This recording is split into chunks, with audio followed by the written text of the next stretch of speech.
ते शाळा शिकायलाच पाहिजेत गुरुजी.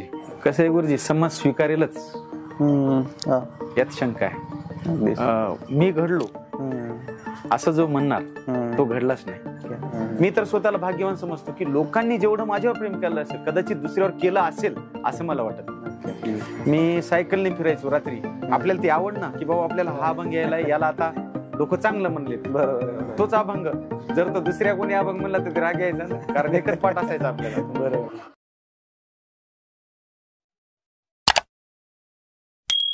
सर्वांना प्रेमपूर्वक नमस्कार मंडळी. आफ्टर लॉंग टाइम सर्वांचं पुन्हा एकदा स्वागत आहे आकाशवित मास्टर्स मध्ये. खूप दिवस झाले व्हिडिओ आले नाहीत, पण चला काही अडचण नाही, अभ्यासामुळे व्हिडिओ येत नाहीत. पण आज एका विशेष व्यक्तिमत्वाला घेऊन आपल्या समोर आलेलो आहे. मंडळी, यांचा परिचय काय देण्याची गरज नाहीये. तुम्ही कधी ना कधीतरी सोशल मीडिया असेल किंवा समोरासमोर यांना ऐकलेलं असेलच. चकारात्मक बोलतोय मी. यांचं इंट्रोडक्शन एकाच वाक्याने देतो की काही माणसं आपले वारकरी संप्रदायात असे आहेत की पखवाजवादक असेल किंवा कीर्तनवादक असतील काही, की ज्यांचं ऐकायचं म्हणल्यावर मंडपात जागा नाही मिळाली तरी बाहेर उभा राहून लोक ऐकतात, असे काही गायक वादक मंडळी आपल्या संप्रदायात आहेत. आणि त्याच गायकांपैकी एक गायक म्हणजे हरिभक्तीपरायण श्री बालासाहेब महाराज सुरेगावकर आज आपल्यासोबत आहेत. महाराज, स्वागत आहे सर्वांच्या वतीने. रामकृष्ण. कसे आहेत? मस्त मजेत. बरं, सुरू करण्याच्या आधी मी महाराजही म्हणतात तुम्हाला आणि मामाही म्हणतात, मी मामा म्हणू की महाराज म्हणू? काही म्हणू शकता. बरं, मामाच म्हणतो मी, कारण ते थोडं आपुलकीचं होईल. बरं, सुरुवातीपासून थोडंसं सुरू करूया आपण. गायन क्षेत्रामध्ये तुमचं नाव ऑलरेडी खूप मोठं आहे. एक संप्रदायातल्या गिन्याचुन्या व्यक्तीपैकी तुमचं नाव आहे. तर मला सुरुवातीला हे विचारायचं की गायन शिकण्याची सुरुवातीला कशी इच्छा झाली किंवा कोणाकडे बघून शिकावं असं गायन वाटलं? बरं, तसं पाहायला गेलं तर माझे वडील कैवल्यवासी मनोहर महाराज, म्हणजे त्यांना जाऊन 7-8 वर्ष झाले. अच्छा. ते स्वतः चांगले गायक होते. आमचे वडील चांगले गायक होते. तर बाबा प्रत्येक विषयात पारंगत होते. ज्योतिष म्हणा, तबला म्हणा, हार्मोनियम म्हणा, पोथी वाचणे, म्हणजे असं त्यांना भरपूर हे होतं की बहुश्रुत होते ते. मग ते जायचे भजनाला वगैरे. अच्छा. तर मला पहिल्यांदा त्यांनी दर्शन दे रे दे रे भगवंता हे गायला लावलं होतं. मग गायला लावल्यावर म्हणले, बा तुझा आवाज चांगला आहे. अच्छा. मग तू का प्रयत्न करत नाहीस? मग हळूहळू हळूहळू करत गेलो प्रयत्न. कोण्या वर्षाची वयाच्या गोष्ट आहे? हे असेल किमान 10-12 वर्षाचा असेल मी. अच्छा. आणि तिथून पुढे मग गायन वगैरे कोणाकडे शिक्षण? वडिलाकडेच. अच्छा, सगळं वडिलाकडेच झालं? सर्व वडिला. दुसरीकडे कुठे? कुठेच नाही. बर. तरी आता वडील आणि गुरु ह्या दोन भूमिका तुमच्या वडिलांना निभवायच्या होत्या. ते वडील म्हणून कसे होते आणि गुरु म्हणून कसे होते? वडील म्हणून असे होते की आमची हलाखीची परिस्थिती पहिल्यापासून. हलाखीची परिस्थिती असताना सुद्धा बाबांनी कधी आम्हाला कुणाच्या कामाला धाडलं नाही. कधी कुठं बाबा तुम्ही कुठून तरी कमवून आणा किंवा असं काही, म्हणजे बाकीचे पालक समजा की बाबा तू आता काहीतरी करायला हवं, म्हणजे लाडानंच सांभाळलं शेवटपर्यंत. जबाबदारी टाकली नाही. आणि अशी कधी जाणीव होऊ दिली नाही की आपली हलाखीची परिस्थिती आहे की आपल्याला काही नाही. बरोबर. पण त्याच्यानंतर ते म्हणू लागले आता तुम्हाला काहीतरी करावं लागेल. मग त्याच्यानंतर मी भजनाच्या मार्गी लागलो. आणि भजनाच्या मार्गी लागल्यानंतर हळूहळू ईश्वर कृपेने गाणं चांगलं लोकांना आवडू लागलं. बरोबर. अगदी अगदी बरोबर आहे. पण तरी वडील ज्यावेळेस शिकवत होते, ज्यावेळेस रियाज करत होते तुम्ही, वडील म्हणून कधी त्यांनी असं मारलंय किंवा असं, आता शिष्य म्हणल्यावर ह्या गोष्टी होतात, असा काही किस्सा? मारायचे करायचे. काहीतरी एखादा किस्सा? एक वेळेस काय झालं, असंच बसलो होतो मंदिरामध्ये, भजन होतं सुरेगावला माझ्या राहत्या गावी. तर मला त्यांनी जी चाल सांगितली की बाबा ह्याच तुला चाल म्हणायची, तर त्यावेळेस मला ती जमली नाही. बाबांनी चक्क मला टाळ मारला होता इथे आपल्या टोंगळ्यावर. अच्छा. गुडघ्यावर टाळ मारला होता. बरोबर आहे. आता ती मोमेंट कोणची सांगाल? की आता कसं असतं, वडील तुमच्या ऐकायला तर त्यावेळेस पासून ऐकते तुम्हाला, पण वडिलांनी शाबासकीची थाप टाकलेली कधी आठवते बरं? बाबांनी आम्ही आमच्या घरी गीता जयंती म्हणजे एकादशीचा कार्यक्रम करतो, गीता जयंती. बर. त्यावेळेस बाबा थकले होते ना शेवटच्या काळामध्ये. मग त्यांच्या म्हणजे ज्या वेळेस आम्ही सुरुवात केला त्या 21 वर्ष झाली आम्ही गीता जयंती करतो. पहिलं कीर्तन आमच्या गावामध्ये हरिभक्तपर्यंत ज्ञानोबा माऊली दूधगावकर ठाकूरबा होते. तर त्यांच्या कीर्तनामध्ये मी चाल म्हणली होती, पहिली चाल त्यांच्या समोर, बाबांच्या समोर. बाबा म्हणले आज मी धन्य झालो बाबा, असे बाबांची शाबासकीची थाप पाठीवर पडली होती. अगदीच. काय काय वाटलं बरं त्या टायमाला? मला ते थाप दिलेली आज जेव्हा आठवते की बाबा आज बाबा नाहीये तुमचे, ती शाबासकीची पहिली थाप आठवल्यानंतर आठवते का? आज अशी जाणीव होती की तो जो ओलावा होता, म्हणजे ते जे प्रेम होतं ते आता नाही ना. म्हणजे ती निसंकोचपणे, म्हणजे त्यांचं प्रेम म्हणजे निस्वार्थ प्रेम. अगदी अगदी. म्हणजे की बाबा आपला मुलगा कुठेतरी आता मार्गी लागलाय, कुठेतरी त्याचं आता नाव झालं असं त्यांना वाटायचं. बरोबर. आता ते नाही. बरोबर. मग साधारणपणे हे कार्यक्रम वगैरे जे तुम्ही आता पूर्ण महाराष्ट्रभर फिरतायत, हे कार्यक्रम करायला कधीपासून सुरुवात केली? सगळी कार्यक्रम करण्याचं म्हणजे कसं झालं, मी 9वीला होतो, 9वीला औंढ्याला होतो शाळेत. बर. शाळेत असताना गावोगावी सप्ताह व्हायचे आमच्या गावाजवळ. तर पहिलं कसं होतं की एक सुरवाडी नावाचं गाव होतं आमच्या गावाजवळ. अच्छा. तर तिथे सप्ताह व्हायचा. तर मधून एक छोटासा ओढा आमच्या गावालगत, आणि तिथून पायी जायचं. अच्छा. वाहनाचं वगैरे काही? वाहनाचं नाही. पण ते आमच्या भागातले लोक पहिल्यापासून कसे आहेत गुरुजी, की एकतर कलाप्रेमी, बरोबर, त्यात नवीन मुलांना एखाद्या चांगल्या भजनाला स्कोप देणारे माणसं. अगदी अगदी. म्हणजे त्यांना भरभरून प्रतिसाद देणारे माणसं पुढे आणायचं. पुढे आणायचं. तर तिथं मी सुरवाडी नावाच्या गावाला गेल्यानंतर मला त्यांनी छान म्हणायला बाबा, असं चांगलं म्हणायला. मग हळूहळू शाळा करायची, कधी मध्ये पलीकडून देवाळा आहे. आणि त्या काळात सायकलनं मी रात्री फिरायचो, सायंकाळी. कितीचा काळ आहे साधारण? 2000? हा काळ आहे बघा, किमान 2003चा. बरोबर. मी सायकलने फिरायचो रात्री. आपल्याला ती आवड ना, की बाबा आपल्याला हा अभंग याला आता लोक चांगलं म्हणलेत. बरोबर. तोच अभंग जर तो दुसऱ्या कोणी अभंग म्हणला तर ते राग यायचा ना, कारण एकच पाठ असायचा आपल्याला. बरोबर. ते अभंग गायचा, लोक म्हणायचे बाबा छान म्हणायला सतत. त्यावेळेस बरं वाटायचं. बरोबर. मग सायकलीनं रात्री फिरायचं, भरपूर फिरायचं. तिकडं वाळकी असो, तळणी असो, देवाळा, गलांडी असं सायकलने फिरायचं. अगदी अगदी. आणि बरोबर पण आहे तुम्ही म्हणलेले. एका कलाकारासाठी मला वाटतं की ते मानधन याच्यापेक्षा ते कौतुकाच्या मिळाल्या टाळ्या किंवा एक प्रतिसाद तो खूप महत्वाचा असतो. बर. आता हा तर काळ तिथून पण साधारण सुरू झाला, पण काय वाटतं की खरी प्रसिद्धी सोशल मीडिया आल्यापासून झाली आहे का? ज्यावेळेस चाली पडायला लागल्या युट्यूबर वगैरे असं? नाही, म्हणजे आहे बी नाही बी. कसं होतं गुरुजी, की पहिल्या काळामध्ये कसं होतं की, म्हणजे मी काय एवढा बुजुर्ग नाही पहिला काळ म्हणायसारखा, पण आता म्हणजे पहिलं सप्ताह फिरायचो ना मी, पण त्या गावातली माणसं, आपण ज्या गावात गेलो त्या गावात राहण्याची व्यवस्था असायची. 7-7 दिवस त्याच घरी राहायचं, पूर्वी राहायचं 7-7 दिवस. तिथले ते माणसं भरपूर प्रेम करायचे. गावाच्या बाहेर निघताना ते रडायची. त्यावेळेस कसं व्हायचं की ते माणसं त्या गावातले आणि ते सप्ताह ठेवणारी मंडळी सांगायचे, नाही असा मुलगा आहे, तो फार उत्तम गातो. म्हणजे त्यांना आवडेल बरं का, आपण उत्तम आहेत का नाही हे माहित नाही, पण त्यांना आवडायचं ना की बाबा हा माणूस चांगला म्हणतो. मग ते असं त्या परिसरातील, आता कसं होतं, पूर्ण काठीच्या गाव असायची पहिली परभणी भागामध्ये. तिकडे जे सप्ताह सुरुवात झाली की सलग सप्ते व्हायचे. हा झाला की तो झाला की तो असं. मग ते काय करायचे, मग यांना एकदा अण्णाच म्हणायचे, मला समजा. मग अण्णा म्हणायचे की आपल्याला ते जरा चांगलंच वाटायचं ना. आणि एक विशेष महत्वाचं सांग का गुरुजी, मी तर स्वतःला भाग्यवान समजतो की लोकांनी जेवढं माझ्यावर प्रेम केलं असेल कदाचित दुसऱ्यावर केलं असेल असं मला वाटत नाही. कारण मी त्याच्यात भरपूर समाधानी.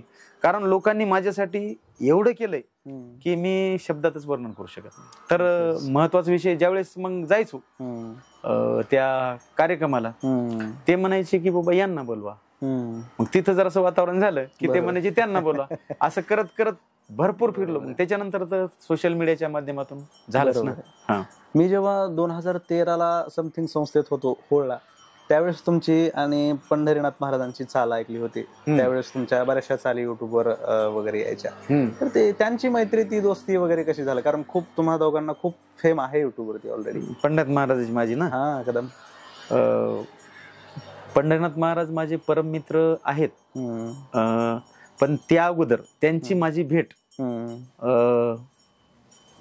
मला वाटतं आनखळी नावाचं गाव आहे. अच्छा. मी त्यांच्याविषयी भरपूर ऐकून होतो ना पंढरीनाथ महाराज. फार उत्तम स्वभाव, उत्तम गाणं आणि मनाला भावेल असं त्या माणसाचं गाणं अप्रतिमच. मग त्यांची माझी भेट झाली. आनखळी नावाचं गाव आहे जवळजवळ, म्हणजे इथे जवळा बाजार आहे, तिथं ते आले. आल्याच्या नंतर त्यांचा तो स्वभाव म्हणजे मिश्किल स्वभाव, थोडक्यात म्हणजे काय म्हणतात त्याला, अहंकार विरहित सहजता. तर त्यांचा स्वभाव मला आवडल्यानंतर आम्ही जे एकत्र आलो ते आजतागायत आम्ही सोबतच आहे. नक्कीच. खूप लोक कमेंट्स, मी जेव्हा 2-3 दिवसापूर्वी आता व्हिडिओची रिसर्च करत होतो, 7-7, 8-8 लाख व्ह्यूज आहेत तुमच्या काही व्हिडिओला, आणि त्याच्या खाली लोकांच्या कमेंट खूप चांगल्या आहे त्याच्यामध्ये. पण आता हे सगळं झाल्यानंतर समजा एक साधा प्रश्न विचारतो की विद्यार्थी म्हणून मी पण शिकतोय, आता खूप लहान आहे, आळंदीत जेवढे विद्यार्थी आज गायन शिकतायत किंवा कुठेही गायन शिकतायत, काय सांगाल की कशा पद्धतीने आणि किती वेळ रियाज करावा एका गायकानं आपल्याला चांगलं कीर्तनात म्हणता यावं याच्यासाठी? गुरुजी कसं आहे, नैसर्गिकता आणि कुठंतरी आपल्याला ते घडवायचंय हा हेतू ईश्वरी देणगी. आता कसं आहे, माझ्या बाबतीत जर मी सांगू गेलो तर मला जास्त प्रॅक्टिस करायची गरज कधी भासलीच नाही. म्हणजे याचा अर्थ प्रॅक्टिस कुणी न करावी हा माझा हेतू नाही. बरोबर. पण आत्ताच्या विद्यार्थ्यांनी आता कसं झालं सर, स्पर्धा झाल्यात भरपूर. अगदी स्पर्धा भरपूर झाल्यात ना. मग त्या काळात टिकायचं असेल तर आपल्याला साहजिकच जास्त वेळ प्रॅक्टिस करावी लागेल. बरोबर. आता आमचा काळ आणि नंतरचा होणारा काळ याच्यात फरकच आहे ना. अगदी. पण तरी काय सांगाल की एक साधारण तुमचा सल्ला किंवा बाबा मामांचा सल्ला म्हणून आपण त्याला काय सांगाल, किती तास तरी करायचं? पण सल्ल्या देणं इतपत तितके मोठे नाहीत, पण तरी पण एक सांगू इच्छितो की आपल्याला जर जास्त समाजात काहीतरी करायचं असेल तर आपल्याला प्रॅक्टिस जास्त वेळ करणंच महत्वाचं राहील. अगदी. आता मी ऐकलं की तुमची संस्था सुद्धा आहे, तर काय सांगता तुम्ही तिथं त्यांच्यावर कडून कशा प्रकारे सगळ्या गोष्टी करून घेता? मुलं असतील ती कशा सगळं? आमच्या संस्थेत संस्था आहे कुठे ही नेमकं? ही हातमालीला. बर. अच्छा. तालुका कळमनुरी, जिल्हा हिंगोली जिल्हा. अच्छा. कशा प्रकारे असतो त्यांचा रुटीन? आता तुम्ही बी संगीत शिकलेले आहात, त्यांच्याकडून कसं करून घेता? कारण पुढली एक पिढी घडते त्या टायमाला ती. मी माझे त्याच गावचे आळंदीचे विद्यार्थी ज्यांची संस्था सुटली, हरिभक्तपरायण दिगंबर महाराज भिसे आळंदीकर, हे संगीत संस्कृत, अभंग, पाठांतर असं ते शिकवतात. आणि पखवाजाला पूर्बाजी महाराज ढोकर, ते शेनगावचे आहेत. तर ते नित्यनेम कसा असतो गुरुजी, सकाळी 4 वाजता मुलं उठतात. सकाळी 4 वाजता उठल्यानंतर आपलं कार्य उरकून म्हणजे मग लगेच ते रियाजाला बसतात. त्याच्यात गायन असो, वादन असो, ज्याचा जो विषय. त्याच्यानंतर मग सकाळी गुरुजी 6 वाजता आमचे पाठ सुरू करतात. दिगंबर गुरुजी 6 वाजता पाठ सुरू करतात, तर ते 8 वाजेपर्यंत चालतं आमचं. मग 8 वाजेपर्यंत झाल्यानंतर जेवण वगैरे उरकून मुलं शाळेत जातात. अगदी. आणि मग नंतर त्यांच्याकडून जे आल्यानंतर समजा रियाज असेल किंवा संध्याकाळी आणखी काही वेगळी, ती कशा प्रकारे? आल्यानंतर मुलं 4 वाजता शाळेतून येतात. शाळेतून आल्यानंतर हातपाय वगैरे धुवून फ्रेश होऊन लगेच काही वेळेस प्रॅक्टिस करतात आणि लगेच 7 वाजता हरिपाठ असतो. पुढचा प्रश्न विचारायचा झाला तर आता हे संस्थेचं तुमच्या ठिकाणी साधारणपणे किती फीस असते संस्थेत शिकायचं जर म्हणलं विद्यार्थ्याला? तशी आमची फीस 25,000 आहे. आणि मुलं दोघं काय एक फक्त मुलंच? मुलं आहेत. आता मुली आहेत 4-5, तर त्या वरती राहतात. संस्थेच्या वरती, मुलं खाली आहेत. अगदी. बरं, आता परत मी तुमच्यावरती येतोय की आजही संप्रदायामध्ये खूप युवा पिढी आहेत, फेमस होत आहेत, चांगलं गात आहेत वगैरे, अशा युवा पिढीपैकी कोण आवडतं तुम्हाला किंवा चांगलं गातात आणि असे गायक संप्रदायाला पाहिजेत असे एक दोन गायकाचे नाव सांगायचे झाले तर? ओमकार महाराज जगताप आहेत, ओम दादा, कैलास महाराज पवार आहेत. एक गोडगळ्याचा गायक माझा मित्र, ज्याला मी लहानपणापासून माझ्या सोबतच राहिला, ज्याचं गाणं मला पहिल्यापासूनच भावलं. बर. म्हणजे तो मला छोट्या भावासारखाच आहे, नागेश नानकिल्ले म्हणून. बर. नागेश नानकिल्ले, ज्याचं गाणंच मला लहानपणापासून आवडायचं. म्हणजे तो बारीक होता. एकदा काय झालं की हरिभक्तपरायण सोपान महाराज बोबडे माटेगावकर, ते संगीत अलंकार आहेत, त्यांच्या गावी सप्ताह होता माटेगावला. तर पहिल्यांदा पखवाजातलं वैभव श्री रामभाऊ महाराज काजळे यांचे ते विद्यार्थी पहिल्यांदा त्यांच्याकडे ते होते राहायला. त्यांचं गाणं तयार होतं, म्हणजे नागेशचं. मग नागेश ज्यावेळेस याला आले त्या माटेगावला, मला त्या माणसाचं गाणं लय आवडलं. बारीकसा माणूस, छोटासा आपला धोतर गितर घालून आलेला. त्यावेळेस म्हणलं बघ, हा माणूस काहीतरी वेगळाच आहे.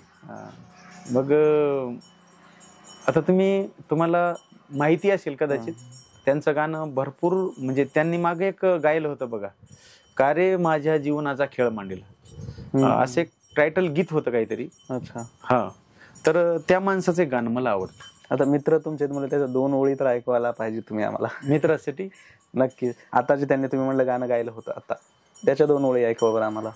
मला वाटतं ते पहिलंच काहीतरी आहे. असू द्या. काय का रे माझ्या जीवनाचा खेळ मांडीला, असंच काहीतरी त्यांनी गायलं. बरोबर. पण फार सुंदर गायलेले. आज होतंय काय, बरेचसे गाणे येत आहेत, लोक आवडतायत, ऐकतायत, मात्र ऍक्च्युअल त्याच्या मागे आहे कोण बऱ्याच वेळेस कळायला जड जातं. तरी सोशल मीडियामुळे हे झालं सोपं सगळ्या गोष्टी. बरं, ठीक आहे. तुम्ही पूर्ण महाराष्ट्राभर फिरता, महाराष्ट्राभर अनेक पखवाज वादकही आहेत.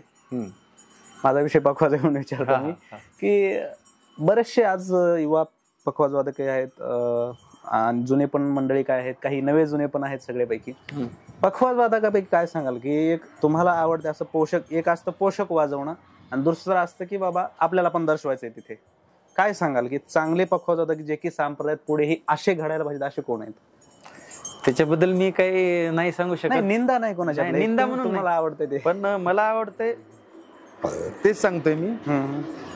पखवाजामध्ये आता या क्षणी सुद्धा आणि अगोदर सुद्धा जे भजनाला रंगवतात, म्हणजे साथी करतात, असे भरपूर पखवाज वादक आहेत.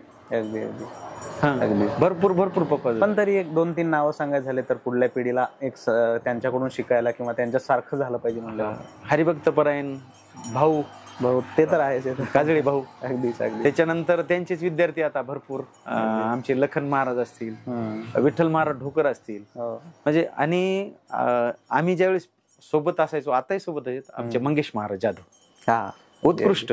अगदी. म्हणजे जसं गाणं तसंच वादन. अगदी बरोबर. त्यानंतर भरत महाराज पठाडे आहे ना, कृष्णा महाराज भोरकडे असतील. म्हणजे हे आता नवीन लोकांसाठी प्रेरणा स्थान आहेत ना. कृष्णा महाराज भोरकडे, भरत महाराज पठाडे आहेतच ना. अगदीच. 2000. आणि त्यात एक माझे भाचे हनुमान महाराज शिंदे, फार उत्कृष्ट वादक.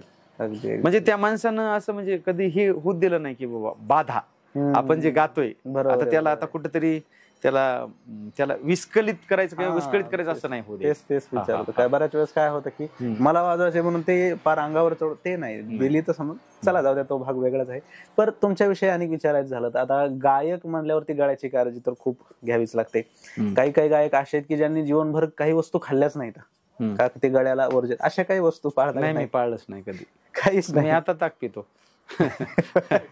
असं काय हेच असतं जे नॅचरल असतं, काय म्हणतात त्याला, कशाचीच बाधा होत नाही. पण तरी काय सांगाल की कोण्या गोष्टी गायकांनी जपल्या पाहिजेत बरं? कसं कुणाला ॲलर्जी असते ना, किंवा थंडी, म्हणजे फिरताना वगैरे असं. बर, ठीक आहे. आज खूप महाराष्ट्रात मोठे मोठे कीर्तनकार आहेतही, तुम्ही त्यांच्या कीर्तनांना साथही करतात वगैरे, सगळ्या गोष्टी आहेत. पण काय सांगाल की एक असे कीर्तनकार किंवा काही असे कीर्तनकार वारकरी संप्रदायातले की ज्यांच्या कीर्तनात साथ करायला तुम्हाला काय म्हणू आपण तिथं नाही धन दिलं तरी जायला आवडेल असे काही कीर्तनकार आहेत ना.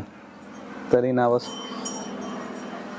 सोपान महाराज सानप शास्त्री, त्याच्यानंतर अक्रूर महाराज साखरे, हरिभक्तपरायण नामदेव महाराज लबडे, म्हणजे असे भरपूर आहेत. पण मला या क्षणाला आठवतील असं नाही ना.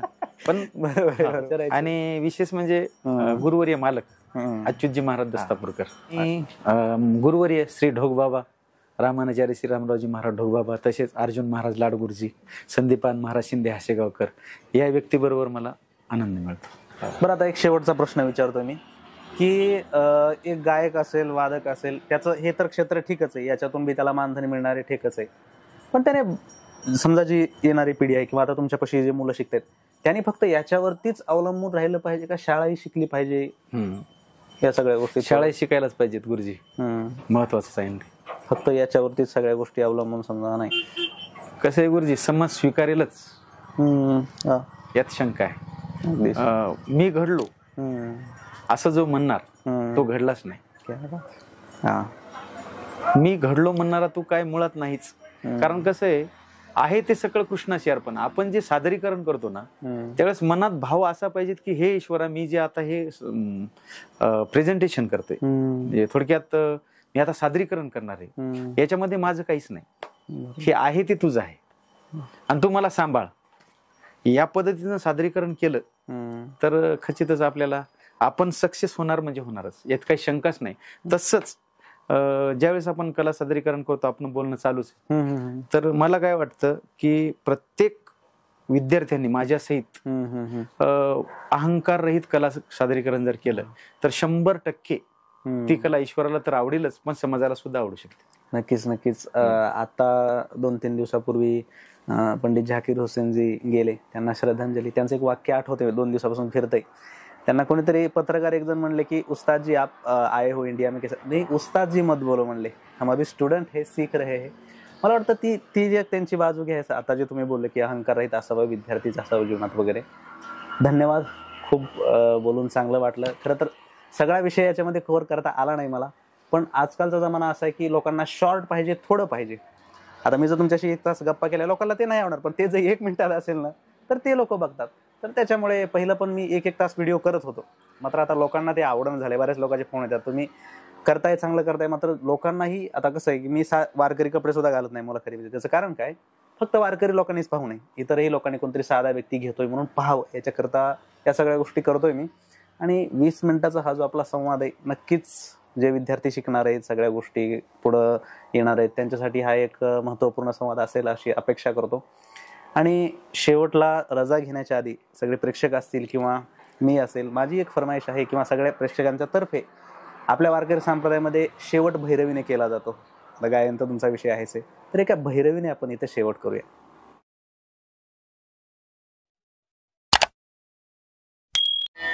याती कुळ माझे गेले हरपोनी, गेले हरपोनी. याती कुळ माझे गेले हरपोनी, गेले हरपोनी. श्रीरंगा वाचुनी अनुदेने, श्रीरंगा वाचुनी अनुनेने. किती वो शिकवाल मज वेळो वेळा, मज वेळो वेळा. मी तया गोबळा रातली, मी तया गोबळा रातली. किती वो शिकवाल मज वेळो वेळा, मज वेळो वेळा. धन्यवाद, तुम्ही आमच्या विनंतीला मान दिलात आणि गायलत आणि ह्या मुलाखतीसाठी वेळ दिलात, त्यासाठीही धन्यवाद करतो. तर मंडळी, असा होता आजचा व्हिडिओ आपला. शॉर्ट होता आणि स्वीट होता महत्त्वाचा. आजच्या व्हिडिओतला मेन पॉईंट सांगायचा झाला तर तोच सांगेल मी की आता आपण जे बोलले मामा की अहंकार विरहित एका विद्यार्थ्याचं जीवन पाहिजे. सो मला वाटतं की तो पॉईंट आपण घेण्यासारखा आहे. जर विद्यार्थी पाहत असाल तर तो पॉईंट घेतला पाहिजे आपण, आणि इतरांनाही त्याचा काहीतरी फायदा व्हावा आणि मामांचं जीवन ऐकायला भेटावं याच्यासाठी व्हिडिओ शेअर नक्की करा. भेटूयात थोड्या वेळानंतर, भेटूयात अशाच एका नव्या व्यक्तिमत्वासोबत आणि एका नव्या व्हिडिओमध्ये. तोपर्यंत नमस्कार.